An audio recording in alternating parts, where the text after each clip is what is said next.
Sales Maven listener, are you somebody who likes to be the first to know about all the best stuff? Well, here's your opportunity. By going to yoursalesmaven.com/Maven right now, not only are you going to get some incredible free resources from me on how to uplevel your sales, but you're also going to ensure that you will be one of the first people to be notified about the special offers that are coming out for Better Than Black Friday and Black Friday. Both offers have doorbusters attached, and you don't want to miss these doorbusters because they are so incredible and they're going to go fast. So to be sure you get the tea and get it first, go to yoursalesmaven.com/Maven right now and sign up.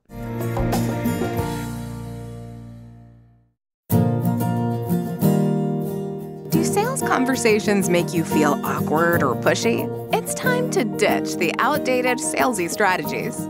Your guide, Nikki will show you how to combine kindness with selling skills to meet your prospects where they are, and in the process, how to uplevel your influence and income. Learn how to earn business easily and effortlessly. Here's Nikki. Welcome, and thank you for listening to the Sales Maven Show. I'm your host, Nikki Rausch. I'm your own personal sales maven here to offer you tips and strategies and techniques to master your sales conversations. Today's episode, we are going to be talking about how to recognize and act on a buying signal, even when it's in a kind of non-traditional setting, and then how to follow up on that buying signal without fear of rejection.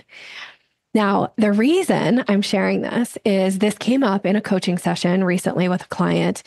I have been talking about buying signals for many, many years.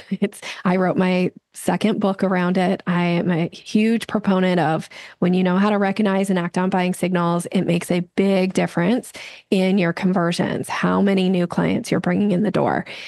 And when you feel hesitant to act on them, because maybe they come in a non-traditional type of way to you, or from somebody that you didn't really even think of as a potential client for you, it's still an opportunity for you to take action. So that's what we're going to be talking about today. As I dig in, I'm going to share the two main things that keep us from acting on buying signals and why we're missing these and some of the stuff that's going on for us internally. And then we'll also be talking about why it's so important because, well, here's the thing.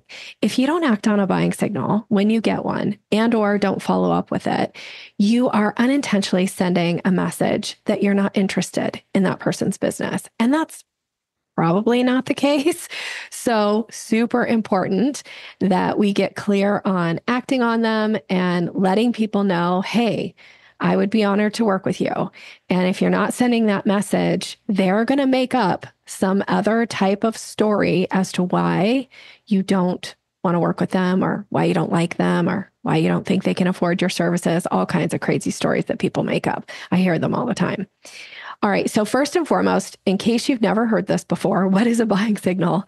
A buying signal is a verbal or a nonverbal cue that somebody gives that indicates that they're interested. So this can come in the form of them asking you questions. This can come in the form of somebody making a positive comment to you. It can also come in the form of people talking about a negative experience that they've had with somebody who does what you do. These are all potential buying signals.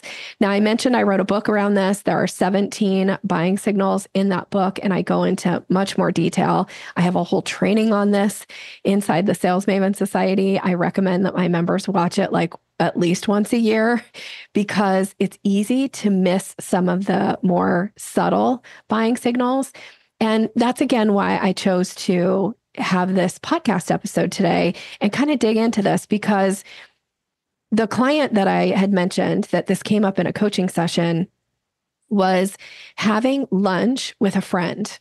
So not somebody that they really thought of as a potential client. They weren't really even talking business.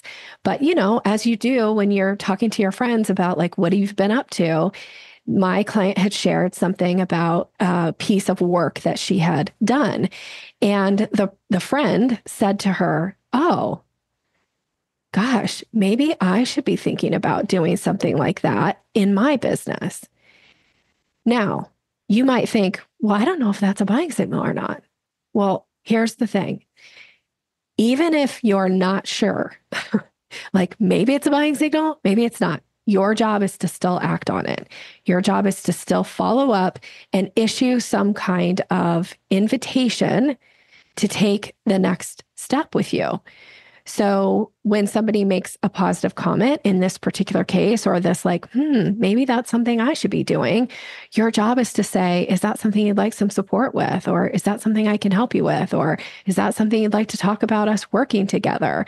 I'm giving you kind of these follow-up kind of questions. Now, the idea of a buying signal means you have to be turned on and tuned in to pick them up.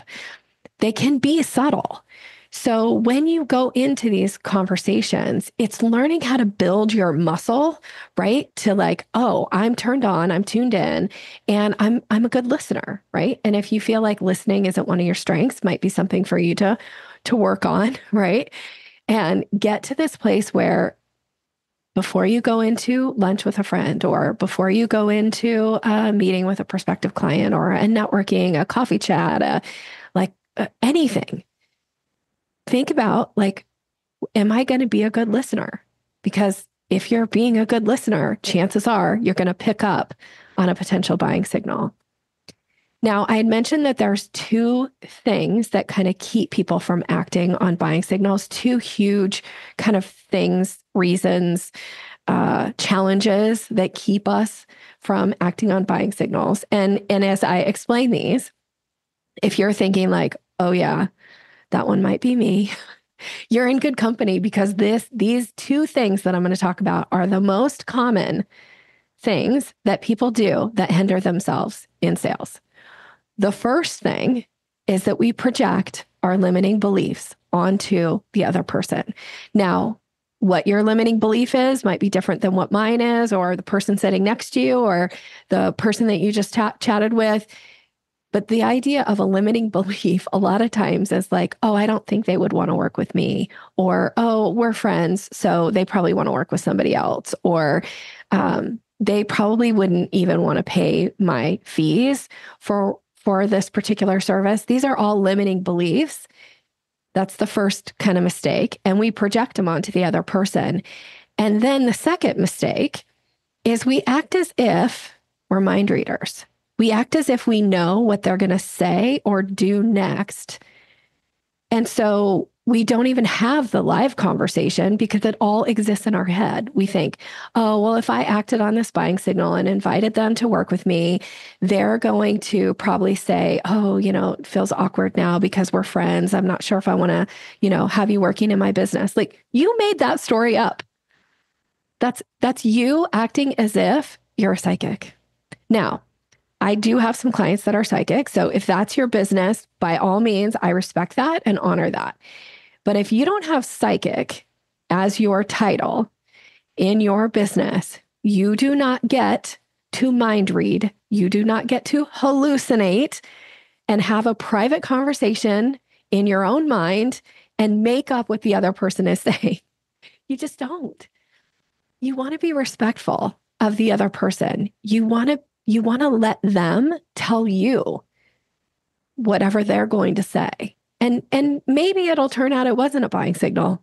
Okay, that's all right. We'll talk about like, how do you handle those situations? But realistically, if you're projecting limiting beliefs and you're mind reading and making up the conversation in the privacy of your own mind, I mean, I don't know. I do this, right? Like, I have tons of conversations all the time in my mind between me and somebody else. Some of them are arguments. Some of them are, positive things. Some of them are, just mundane.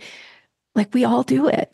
But in this particular case, if your goal is to make a big impact in the world, which I think it is, right? Like, there's a reason you went into the business that you went into. There's a reason that you do what you do, and you want to make an impact in the world.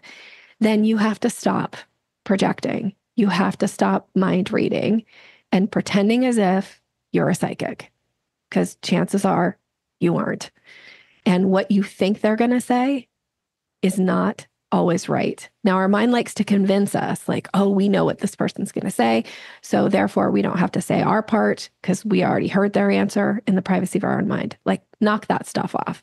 It's really not helping you at all. All right. So when you get a buying signal, because you've been a good listener, you're on the lookout for a buying signal from somebody. Again, verbal, nonverbal cue, somebody gives indicating interest. Your job is to issue an invitation. Okay. So an invitation, I know I've given a few, but it might be something like, is that something we should schedule a time to chat more about? Or is that something you'd like to do together? Or, hey, we could get you signed up right now. Is that something you'd like to do? Right? There's all these things that you can say that are issuing an invitation. Now, once you issue the invitation, you got to zip it. You got to put your lips together and wait. You don't get to keep talking. You wait and see what they're going to say next. Okay. Now, what about those situations where you think like you leave the lunch or you leave the conversation with somebody and you start replaying it in your mind, like most of us do, like rehashing kind of this was said, that was said. And all of a sudden you get this light bulb moment and you think to yourself like, oh my gosh, I think that person might have given me a buying signal and I didn't act on it. What should I do now? Okay, again, don't start mind reading. Don't start hallucinating. Don't start projecting your limiting beliefs here of like, oh, it's too late to follow up with them. Oh, I totally missed it. I missed my shot with them. No, we're going to actually follow up on that. Okay. We're going to reach back out to that person and we might just have a simple question. So you would start it by saying, you mentioned at lunch the other day that you might want to work on XYZ. Is that something we should explore on ways we might work together or how I could support you on that? Or, you mentioned possibly wanting to get this project started. Is that something you would ever bring me in to collaborate and work alongside you? Or is that something you would ever consider using my services for? Like, we got to follow up and just ask the question. So that could be sent in an email. You could send it in a text. You could call and leave it in a voicemail, whatever makes sense for you and the other person and, the way that you typically communicate with this person, and just ask and see. Now, the idea here is it's just about making conversation and exploring opportunities.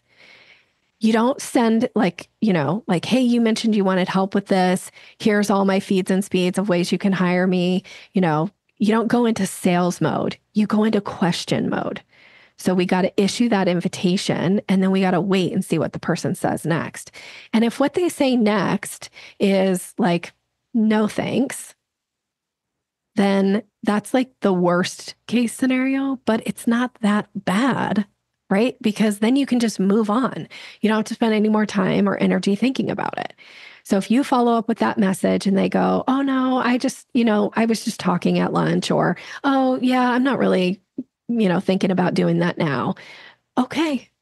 Then you could say, hey, if anything changes, please know you're always welcome to reach out to me. I'd, be honored to work with you. And that's all you have to do. And you don't have to bring it up again. It's like, okay, worst case scenario, they say no.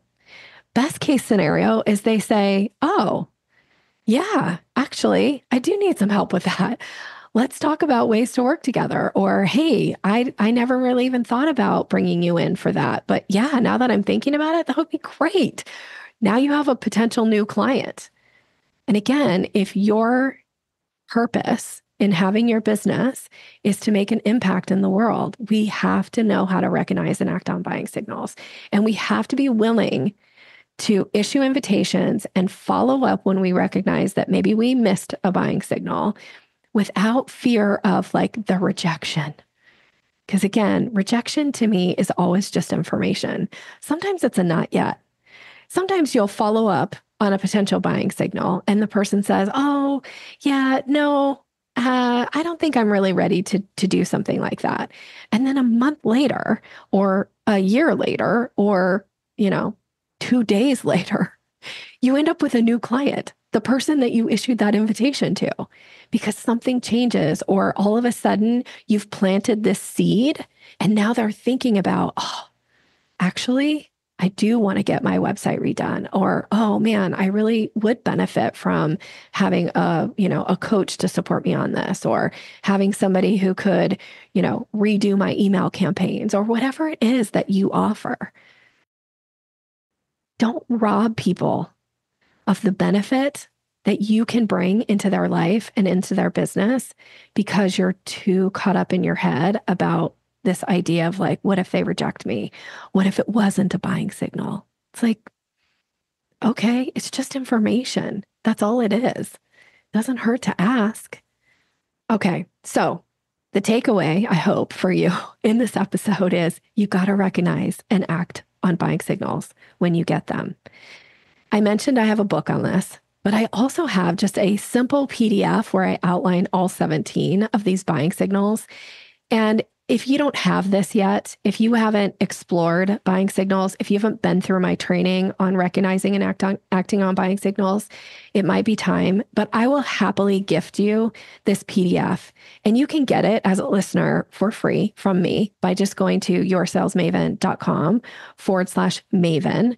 So that will take you to my little resource hub for my listeners. And you'll see it's one of the options there that you can download the 17 buying signals. You got to know what they are. So recognizing and acting on buying signals, it first starts with you being a good listener. And then it follows up with you issuing an invitation and waiting and letting the other person respond. So whether that's in an email or whether that's in a live conversation in the moment, I really want them in the live conversations in the moment. Like that's when you have the highest of their attention span and you have the best opportunity to like take it to the next step. But even if you forget and you miss it in the moment and you think about it later, go ahead and follow up. And I hope actually listening to this episode, you start thinking about like, I was talking to so-and-so the other day. They might have given me a buying signal. Take this as your permission slip to follow up with that person and issue an invitation and see what they say. And if you book a new client, please reach out and let me know. And if they say like, thanks, no thanks, just say to yourself like, oh, not yet. I planted a seed. Maybe it'll bloom. Maybe it won't. It's okay. It's not rejection. It's just information. All right. Thank you so much for listening. As always, I hope this particular episode gets you really thinking about and acting on buying signals, because for many of my clients, this idea of knowing what to say when you get a buying signal, knowing how to issue those invitations, oftentimes is that switch in their business that like all of a sudden takes them to that next level because they get so good at this and they start bringing in new business as a result of it. And that's what I'm hoping for you. So again, thank you for listening. Thank you for being here. I'm wishing you so much continued success in every single thing that you're doing, and especially in recognizing and acting on buying signals. All right, have a great rest of your day. Thanks for listening to Sales Maven. Visit us online at yoursalesmaven.com/Maven for more resources to boost your confidence and skills.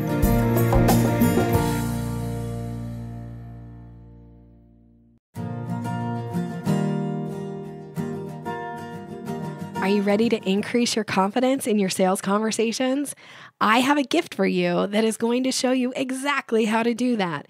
It is my Closing the Sale ebook. It's all about leveling up your confidence, giving you language to use, how to seamlessly move somebody through the sales process. And you can get it right now by going to yoursalesmaven.com/Maven. Go grab it.